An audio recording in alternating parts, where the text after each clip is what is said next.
लाख रुपए जमा करने पड़ते हैं, तब एक आदमी को कब्र देने की जगह मिलती। तो ये किनके जरिए से है? ये वक्त की जायदाद के जरिए से। इससे मेरा अब दूसरा मामला क्या करना चाहता है मोदी? इसके जरिए से खाना जंगी सिविल वार कराना चाहता है, क्योंकि वो गैर मुस्लिमों के बड़े हल्कों को ये कह दिया है कि मुसलमानों की जमीन जायदाद है, हम जब ये काला कानून हमारा चल निकलेगा तो इनके कब्रिस्तानों पर तुमको बसा देंगे। आज जमीन कीमती हो गई है, चाहे वो खेती की जमीन हो, रिहायशी जमीन हो, कारोबारी जमीन हो। शहरों में, दिल्ली में बहुत सारे वक्त की जमीन पर सरकार ने कब्जा कर लिया है। इसलिए उठना जरूरी है और अताअत अमीर वाजिब है। आप सुन लीजिए इस बात को, उलमा है यहाँ पर। अगर आपका अमीरुल मोमिनीन ये कह दे कि फला दिन सबको रोजा रखना पड़ेगा तो रोजा वाजिब होगा, ये है अताअत अमीर। तो इस वक्त इमारत शरिया बिहार, उड़ीसा, झारखंड और मगरबी बंगाल का मुत्तफिका फैसला है कि साहब 29वीं तारीख को एक जम्मे गफीर आप वहां ले चलिए और आपके साथ गैर मुस्लिम भी आपका साथ दे रहे हैं ताकि हुकूमत पर दबाव हो। आप सुन रहे हैं, आप जंग बदर के किस्से सुनते हैं, जंग वहद के किस्से सुनते हैं कि आका नामदार हजरत अहमद मुस्तफा मोहम्मद मुस्तफा सल्लल्लाहु अलैहि वसल्लम के खानदान से हो गए, लेकिन आप लड़ने के लिए तैयार नहीं है। जरा गैरत कीजिए कि यहीं दिल्ली में किसानों के खिलाफ कानून बना, किसी के मंदिर मस्जिद के खिलाफ नहीं बना, किसानों के खिलाफ कानून बना, तो वहां सरहद पर जाट लोगों ने, दूसरे किसानों ने आंदोलन किया।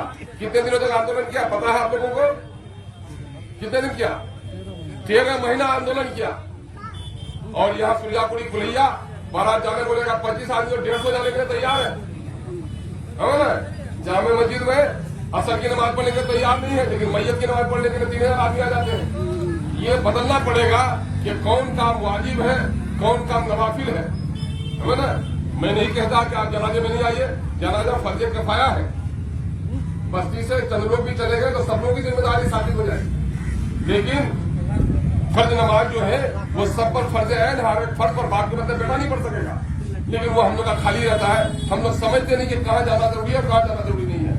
ये जलसे में जा रहे हैं, चिल्ले में जा रहे हैं, उससे कम सवाब नहीं मिलेगा आपको 29वीं तारीख को जाने से। इसलिए कि 29वीं तारीख का जो मामला है, 29वीं तारीख का मामला वो आपके शरीयत का मसला है।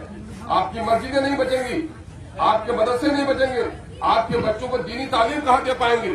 और यकीन जान लीजिए, अगर हीरे और जमरत के तस्त में भी लेके आइएगा, मछली को रख दीजिएगा पानी से उठाकर, मछली जिंदा रहेगी? मछली जिंदा नहीं रह सकती, मर जाएगी।